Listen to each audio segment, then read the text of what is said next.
बिहार में बड़ी हार और लालू परिवार में फिर छिड़ी रार। ऐसे में एक नया विवाद खड़ा हो गया। लालू प्रसाद यादव की बेटी रोहिणी यादव ने अपने ही भाई तेजस्वी यादव पर कई गंभीर आरोप लगाए। रोहिणी ने रोते रोते कहा, जो कुछ हुआ वो तेजस्वी यादव के कहने पर हुआ। मतलब ये कि जो कुछ हुआ उसके लिए तेजस्वी जिम्मेदार और उनके निर्देश पर ही उनके साथ इस तरह से गलत व्यवहार हुआ। रोहिणी ने यह भी कहा कि कल उनके माता पिता और बहन भी खूब रोई हैं जैसा वो आज रो रही। रोहिणी का साफ कहना है कि उन्होंने जो कहा है वो बिल्कुल सच कहा है, क्योंकि वो हमेशा सच बोलती हैं। उनकी आंखों से आंसू बह रहे थे और क्या उन्होंने कहा आप भी सुनिए। आपने कहा था कि चप्पल चलाया गया। चप्पल चलाने की बात अब आप लोग जाकर के वहाँ इंक्वायरी कर लीजिए। सही बात है, रोहिणी जो बोलती है सच बोलती है।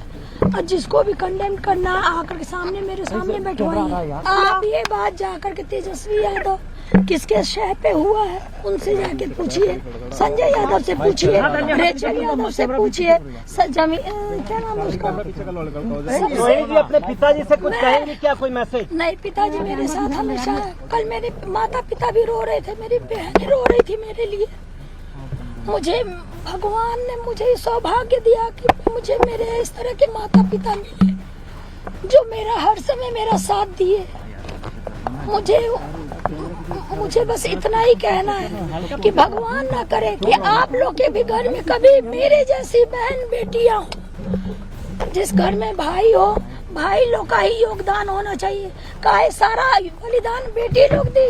और जब बेटी कुछ सवाल पूछे तो आप बोल दीजिएगा कि आप ससुराल में जाओ, तुम्हारा शादी हो गया है। हाँ, मैंने सिर्फ अपने भाई को अपने घर से निकाला है। मेरी बहनें, मेरे माता, मेरे पिता मेरे साथ हैं। लालू जी से कोई बातचीत हुई है इस बीच में आपकी? अगला कदम आपका क्या होगा? लालू जी से हर दिन मेरी बात हो रही है, हर समय। कैमरा का पीछा कर रही है। तो आप अब कब तक यहाँ दिल्ली में रहेंगे? अभी हम अपने ससुराल जा रहे हैं। बॉम्बे घर है, बॉम्बे में रहेंगे 10 दिन। मेरी सास भी कल से रो रही है ये सब तमाशा देख करके। उनको मेरी चिंता हुई, इसलिए उन्होंने बुलाया कि मैं जा रही हूँ अपनी सास के।